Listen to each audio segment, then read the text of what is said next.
I've been juggling since 1987, and I took the circus arts workshop.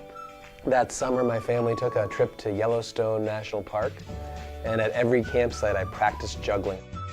I also was afraid of tumbling and going upside down, so that was the other part of circus arts, and I tried to stay away from that as much as possible, and I planted my feet firmly on the ground and learned how to juggle.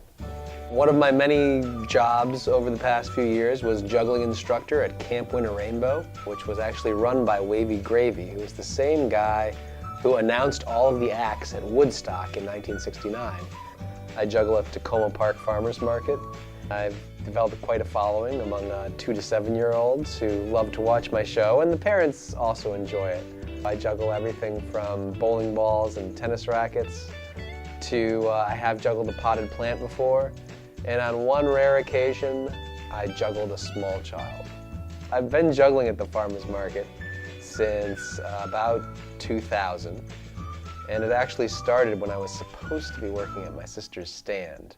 And I started juggling, people started watching, and there was a crowd, and as the crowd grew, I kind of kept doing it, and they started giving me money, and they were clapping, and it was hard to stop, and I really apologized to my sister again. But anyway, next week, my sister took me off market, and I just went to juggle because we realized that me being on market detail just wasn't a good fit. I try to put the kids into the act by I have them throw the juggling balls into the pattern, or I may have them hold my feet down and tell me how many sit-ups to do while I'm juggling.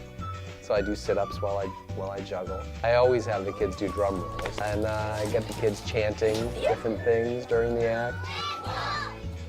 One of my favorite things about learning how to juggle is that you can really practice putting yourself into a mindset where you're non-judgmental. Because a lot of the times I think adults don't try new things because they're afraid of looking silly.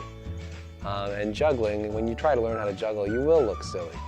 And as you can get comfortable with that, you can get into a mindset where you can learn really anything, because that's the only way to learn is to look silly sometimes. One of the best ways to learn how to juggle is to get a good instructor, and I have a great instructional video, if I do say so myself, on YouTube, and if you type in "You Can Juggle," I will teach you how to juggle step by step. It's about a 10-minute video, and if you practice 20 minutes a day for maybe 2 weeks, you'll definitely be able to juggle, I would say.